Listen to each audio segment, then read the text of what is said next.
Anybody that's got a couple of acres of land and his own water supply and can grow his own food and that kind of thing, or have some sheep or some chickens, these people are a threat to the collectivist society, because they aren't going to go to the politicians and say, please feed me, please clothe me, please give me shelter. They tend to be independent. That's the secret behind Agenda 21. They want people out of the country. They want corporations out there growing all the food and that kind of thing, but they don't want anybody living out there, because that way they cannot be controlled. In order to control mankind, we have to get them all into the big cities. We have to rack them up and stack them up, get them dependent on the state for their food. When people come here even like to try out for working, like, yeah, a lot of times, like, oh yeah, I've been around chickens, and they've been around like 14 chickens, you know, in the backyard. But this is a whole nother thing. You feel like if you fall over, they'll just eat you. We move them every like 3 or 4 days. We move them forward a couple hundred feet. And then these coops are following like the sheep and cows. So the cows were just up that way. So they just graze the pasture, and then the chickens are coming behind, scratching things up and fertilizing the pasture. And then this whole area will rest for like probably the next 2 months. The past 4 years, that's kind of been our main focus, is growing the egg business. And we have 4,000 chickens total, 2,000 out here and 2,000 in another field. When you see this many chickens, it seems large, but then you realize like, oh, we're actually still tiny when you look at how most food is produced. Most egg producers in the country have literally hundreds of thousands of chickens. So we have to follow the same rules as them, which is just, some of the stuff just isn't practical on our scale, but we still have to do it. So it's just part of being a small farmer. Yes, this is like our egg packing room where we come in and sort. So this happens 7 days a week in here. Basically 300 dozen eggs a day. So. Well, yesterday we got 285 dozen. Yeah, it's a lot of eggs. The world's youngest farmer. He's 2. Because his legs are not yet long enough to match his enthusiasm, he travels about the family's 13 acres on his own 3-horsepower tractor. It's steered by 2 handles, one carrying the throttle, the other the clutch, and it's all quite legal because the machine is classified as a garden tractor. Actually, Andrew became a farmer at birth because his grandfather made him a present of 2 lambs. The proceeds of their sale brought the first of his own hens, and today 90 of those here belong to him. One of his daily chores is, of course, to feed them, collect the eggs, and put them in boxes ready for the packing station.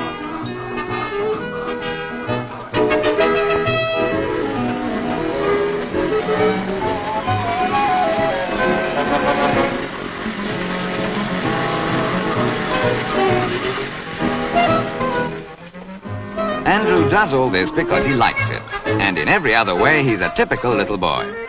You see what we mean? Gardener growing in a small space in my backyard. I am urban homesteading. I am growing our own food. I am a mother of 2, 1 adult son and 1 teenager. I'm growing food for us to eat, fresh food, food that I know hasn't been sprayed, food that I know, how it was grown. I do have a small orchard area where I am growing apples and peaches, and I'm also growing meat. I'm growing eggs, so I have 7 chickens and I have 5 quail.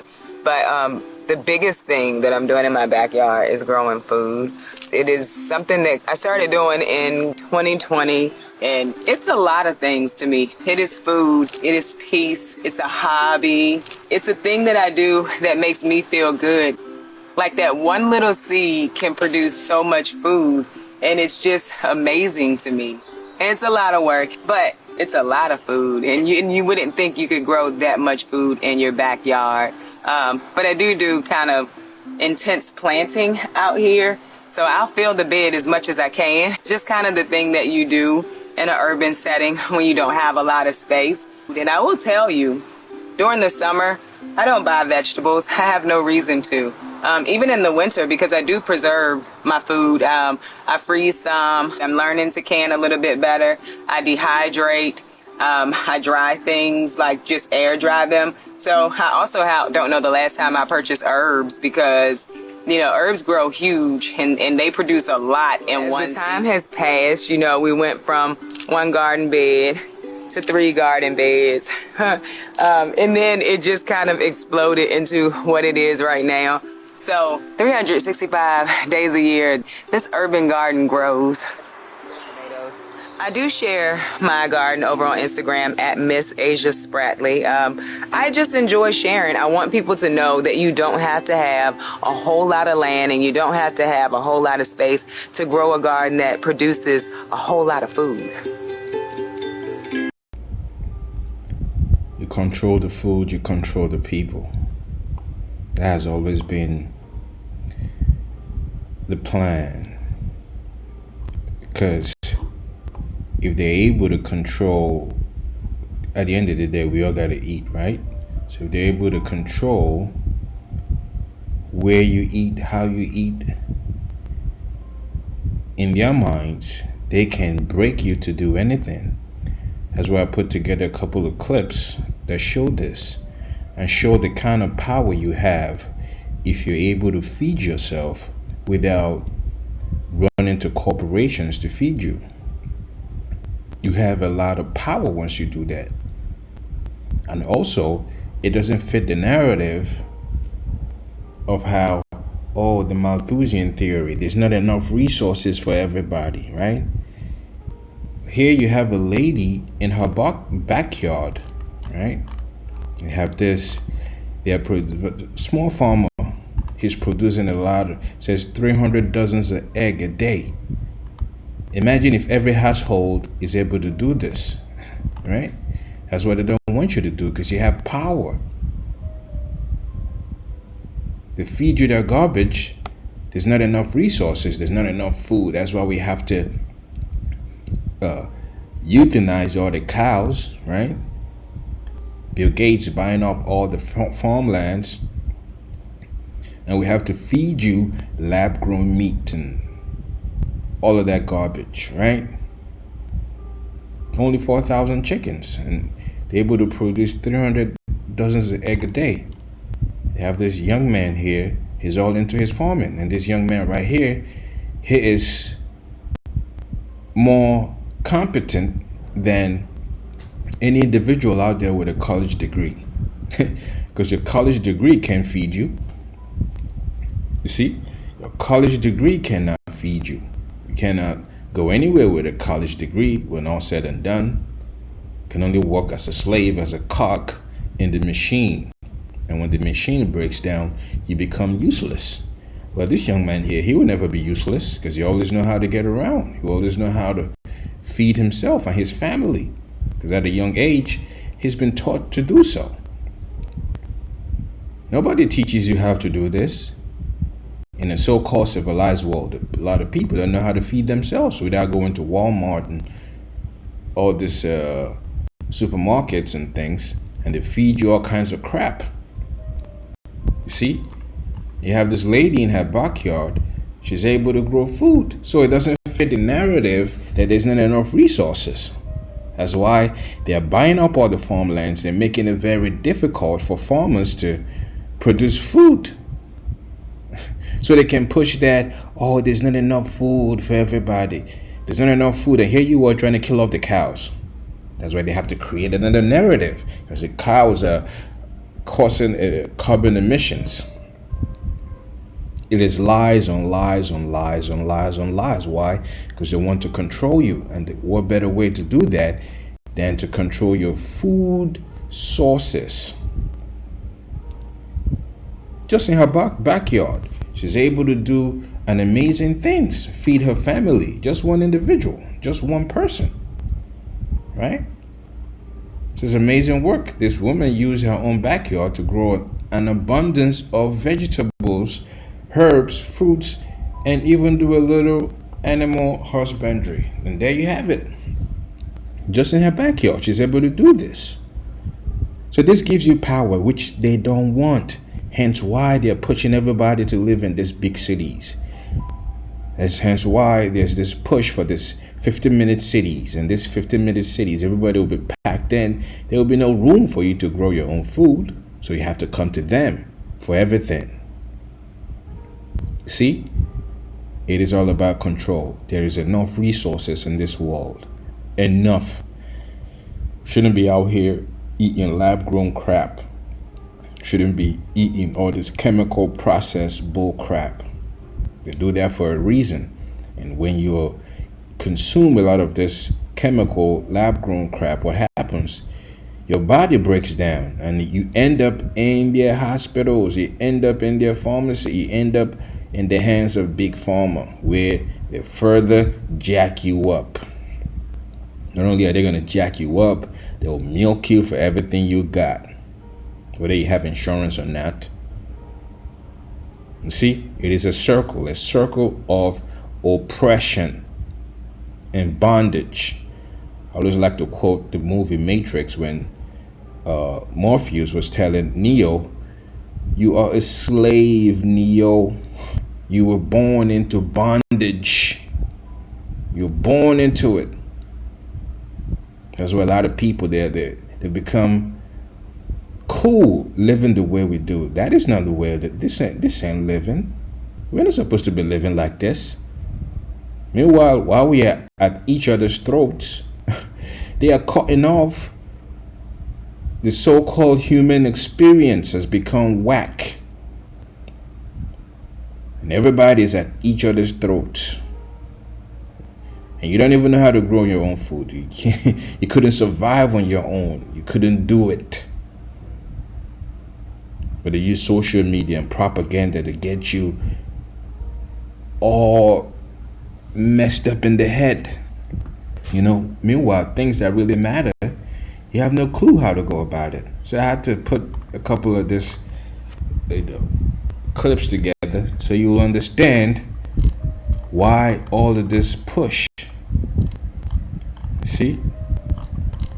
Like it says here, the real reason why small farmers are under attack. Now you understand why small farmers are under attack. They rather implant you with microchips, right? And you live in the 15-minute cities, put something under your skin, then in your brain, and have you walking around like a mindless zombie, a mindless robot, right? Then to be this, in harmony with life, right? That is the reason. Total control, like always.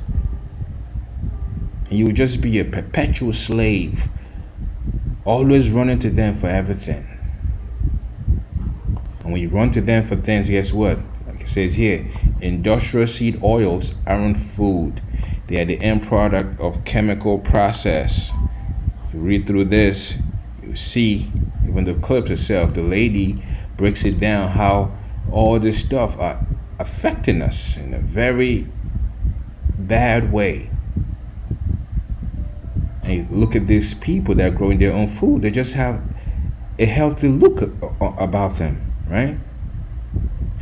Bill Gates buying up all farmlands, and farmers they're making it harder for farmers to produce food, controlling the narratives and making sure that you come to them for this crap, for the GMO crap, for everything crap. That is the world you live in, man. You have to wake up and smell the coffee. This is Psalms, the 17th chapter and the 8th verse. It says, "Keep me as the apple of the eye, hide me under the shadow of thy wings, from the wicked that oppress me, from my deadly enemies who compass me about." All praises to the Most High, Yahweh Bahashem, Yahweh Shai, Bahashem, Rachahakodash. Double honors to our apostles and elders of Great Millstone who taught us this truth and continue to teach us this truth. Peace, salutation, shalom, shalom, shalom to all your brothers and sisters out there that of the household of faith, beginning with 144,000 mighty men of the house of Israel, down to the men, women, and children that are allotted to be delivered in these latter days who are of the elect, to the brothers that are pushing this gospel in all sincerity and in all honesty. To you all, I say shalom, right? We are living in a very oppressive world. That's why I had to bring this scripture out, because it says here, pray for protection against oppressors. So somebody that don't want you to be self-sufficient, to the point where they will say things, proudly say things like, you will own nothing and be happy. How does that work? How does that work? Where I will own nothing and be happy? Well, it works when they have to be the one to provide you with everything. So you will be happy with the crumbs they give you, right? The soil and green they give you. You will be happy to get a piece of the pie and run back to your cave in your 15-minute cities where you're being watched. Everything you say is being monitored. If you say the wrong things, you're in a whole lot of trouble. The social credit score system will go down to 0. So now you have to start kissing ass to get your social credit score system score up, right? You have to get your score back up so you can go and get your daily slop. That is oppressive, very oppressive. And this is the future they have for you. All the warehouses that have been burned down, that wasn't just by an accident. It was methodically planned out. They're going after the life necessities, which is food, water, and clothing. Don't even get me started on clothing. They mix fabrics, and when you mix fabrics, you're not supposed to mix cotton and linen. When you do that, it carries a vibrations and frequencies. So it's supposed to be 100% cotton or 100% linen, and then they have the polyester, the plastics they've infused in your fabrics. When you put that on, there's all kinds of hazards, health hazards. You see, this is the world we live in. Who is doing all of this? Well, the wicked elites. That is who is doing all of this. The wicked elites, Edomites. Your Rothschilds, your Rockefellers, your Oppenheimers, your DuPonts, your Gettys, and they have their minions like your Klaus Schwabs and your Bill Gates, your Faucis and them, right? Doing their bidding. And you need to know about this because it directly affects you. We all got to eat, don't we? Well, they're coming after your food. They've been after your food, right? Well, they're going to take it a whole step further to the point where there will be no more farmers. A lot of farmers gave up. I've posted a couple of clips where the farmers are saying they pretty much have to give up and just feed their own families, trying to produce for marketing and, to sell to the world has become very hard. They've made it very hard. You had the protesters, the farmers protesting all throughout Europe. Why? Because they've been making it hard for them to produce food. Because for them to push their narrative, there's not enough resources. Well, you have to orchestrate famine. You have to destroy all the farmlands and totally do away with farmers. When the pandemic hit, they were incentivizing farmers to euthanize their crops and their livestock, all because of some boogeyman they invented. This is where we are. This is where we are. These are the wicked individuals, the evil Knievel type individuals we have to deal with. Which brings us back to the scripture here in Psalms the 17th chapter and the 8th verse. It says, keep me as the apple of the eye, hide me under the shadow of thy wings. Why? Who is saying this? Well, a prayer of David. So King David is practically feeling like we're feeling right now, praying that the God of the Bible, Yahweh Bahashem, Yahweh Shai, Yahweh, meaning he is existence. That is the true name of the God of the Bible, not God, not Yahweh, not Jehovah. His true name is Yahweh. Yah meaning he, Hawa meaning is, or he is existence, and Bahashem meaning in the name of his only begotten son, Yahweh Shai, which means he is the Savior. See? So you got to know those names. So King David is praying to the God of the Bible, Yahweh, Bahashem, in the name of Yahweh Shai, his only begotten son. Keep me as the apple of the eye. Hide me under the shadow of thy wings. Why? From the wicked that oppress me. And we see that from the whole farming situation, from the whole food agenda, right? They're looking to lock down on your foods to the point where they will break you down to the bone gristle, to the point where you would just give up and come to them and be like, okay, whatever. You want to put a chip in my hand? Do it. Just give me food so I can eat and feed my family. This is what they want. To break you down and have you bend the knee because you have to eat. Right?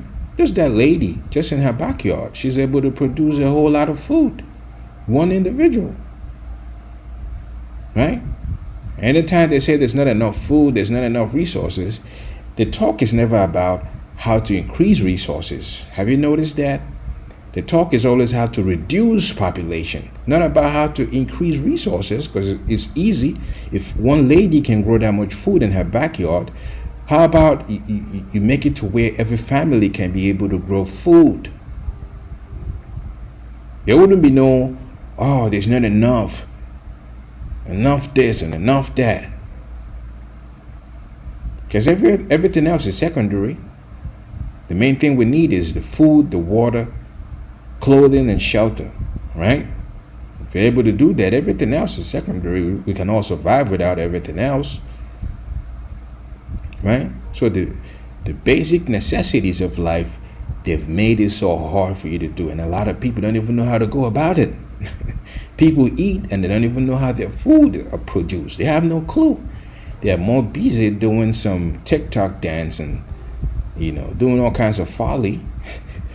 It's a sad situation we are in this world, man. A very sad situation. Sometimes you look at it and be like, damn, maybe we need population reduction because it is a sad, sad world, man. Very sad, So reading on, it says, from the wicked that oppress me, from my deadly enemies who compass me about. To compass you about means they're everywhere. They've enclosed you, right? To the point where they're trying to have it to where you will own nothing. They will own it all and you will own nothing. And somehow you will be happy about it. You see? Say they are enclosed in their own fat. In other words, they are living good. The ones that are oppressing you, they are living good to the point where they're able to buy up all your farmlands. That's how good they're living. It says, with their mouth, they speak proudly. Yeah, they come and tell you what they're trying to do. They're looking to put you in 15-minute cities. You can't go any further than that. That is a very proud talk. Right? And feed you lab-grown foods. Very proud talk, man. And put a chip in your hand, in your head, and have you running around bugged out of your minds, man. Bugged out. It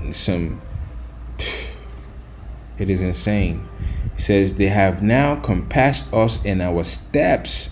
They have set their eyes bowing down to the earth. Right? Surveillance. When an eagle is bowing, looking down at his prey, surveilling his prey. So that is total surveillance right there. And in this 15-minute cities, that is exactly what they're going to do. They will surveil everything you do. They got their big brother, right?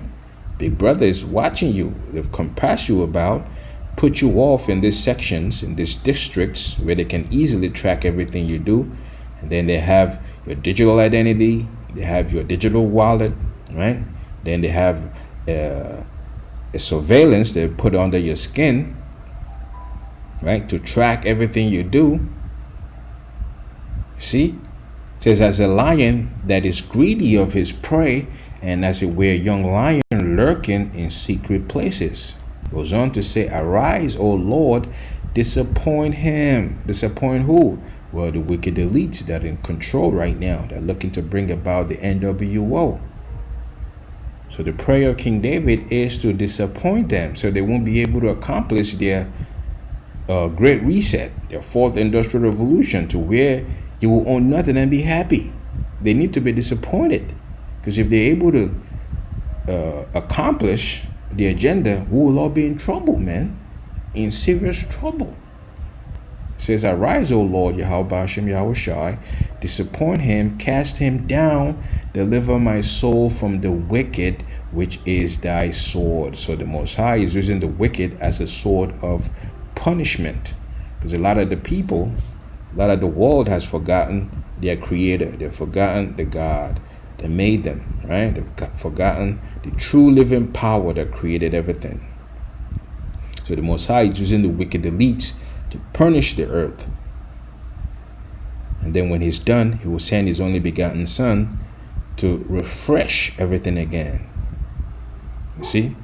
It says, from men which are thy hand, O Lord, from men of the world. As it goes on to say, from men which are thy hand. So the Most High uses them to accomplish whatever he wants to accomplish. O Lord, from men of the world, which have their portion in this life. In other words, they own it all. Always use the Bill Gates thing. They own so much money they're just going up everywhere, buying up farmlands. You know, buying up everything. They own everything, man. The things you and I are worried about, they don't even think about it. How to pay bills or, what to do. They don't think like that. They're more concerned on how to further oppress you because they have everything. They're looking for more power. It says, whose belly thou fillest with thy hid treasure, they are full of children and leave the rest of their substance to their babes, right? So their children come and inherit all the properties they got because they got it like that. Meanwhile, we are just trying to even afford to feed our families. And here they are living inheritance to their children. That's the wicked elites, Edomites that rule the world. It says, as for me, I will behold thy face in righteousness. I shall be satisfied when I awake with thy likeness. So we got to maintain our righteousness in the face of the Lord, right? So ultimately, when we awake in our true form, in his likeness, because when his only begotten Son comes back, tells you that in Corinthians, the 15th chapter, that we shall all be changed. We'll have, Lord willing, we are part of the elect. We'll have new bodies and a new mindset, with the laws written in our inward part, which is the new covenant. This is Psalms, the 10th chapter, and the first verse. It says, O Lord, why do you stand so far away? Why do you hide when I am in trouble? And we are in trouble. Very soon, it will be hard, very hard to feed you. I mean, it's already hard. People are complaining.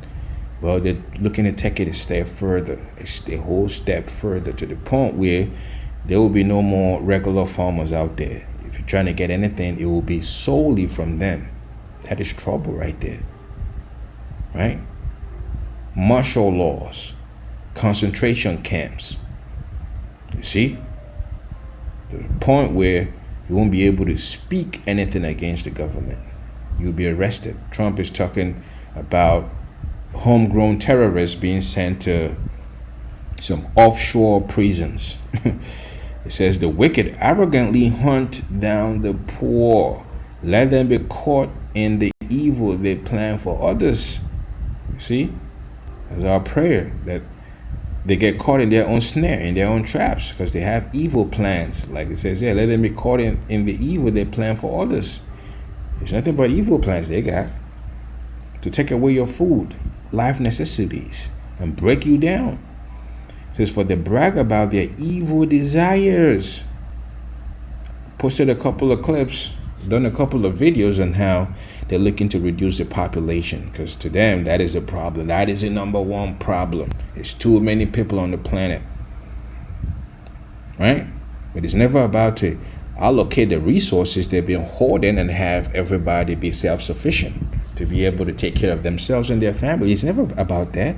That is never an option. They don't even bring that up, right?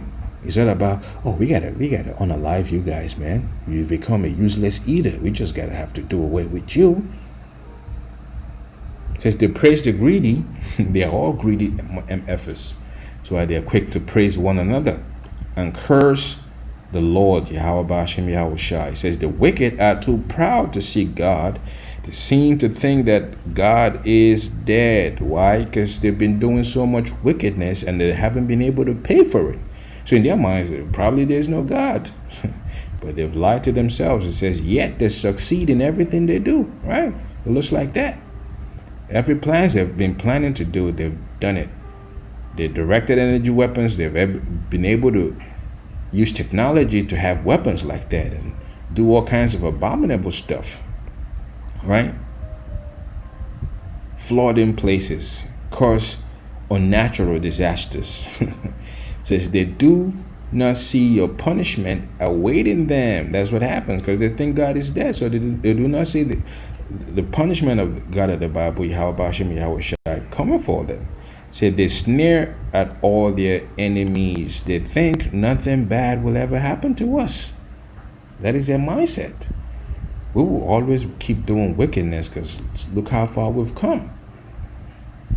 To the point where they're looking to establish an NWO to imprison every man, woman, and child. So we will be free of trouble forever.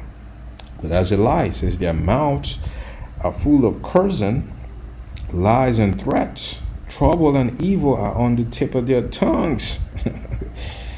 Oh, that's a beautiful thing. I said trouble and evil at the tip of their tongues. Anytime they open their mouth, it's nothing but craziness. Like, damn, you really want to do this to people living? Just check Georgia Guidestones before they demolish the whole thing. You get an idea of where their mind is. All the agendas, Agenda 2030, Agenda 2020, Event 201, and Great Reset, and Fourth Industrial Revolution, all of that. It is nothing but evil. It says they lurk in ambush in the villages, are waiting to murder innocent people. They are always searching for helpless victims. This is where we at, man. It says, like lions crouched in hiding, they wait to pounce on the helpless. Like hunters, they capture the helpless and drag them away in nets. Their helpless victims are crushed. They fall beneath the strength of the wicked. They fall beneath the strength of the wicked. The wicked think God is not watching us. He has closed his eyes and won't even see what we do. You see? That's how they think. It goes on to say, arise, O Lord, punish the wicked, O God. Do not ignore the helpless. We are helpless. They have all the money. They have all the resources. How do you fight against a beast system like this that own everything? Basically, to the point where they're looking to, even the little scraps you have, they're looking to take it away from you. And you will smile while they do it. They want you happy while they do it. You see? So that's why we pray that the God of the Bible, Yahweh Bashem Yahweh Shai, that he doesn't ignore us, the helpless, against this machine, against this beast that's looking to tear us apart like it caused them here. Lurking in ambushes, like lions crouched. That's this beast looking to tear you asunder. Right? I mean, it's just a little something. I just found that I had to put it together and share with you guys. Hopefully you've been edified. And with that, all praises to the Most High, Yahweh Bahashem Yahweh Shai, Bahashem Ruach HaKodash. Double honors to apostles and elders of Great Millstone. See you next time, Lord willing. Shalom. Shalom.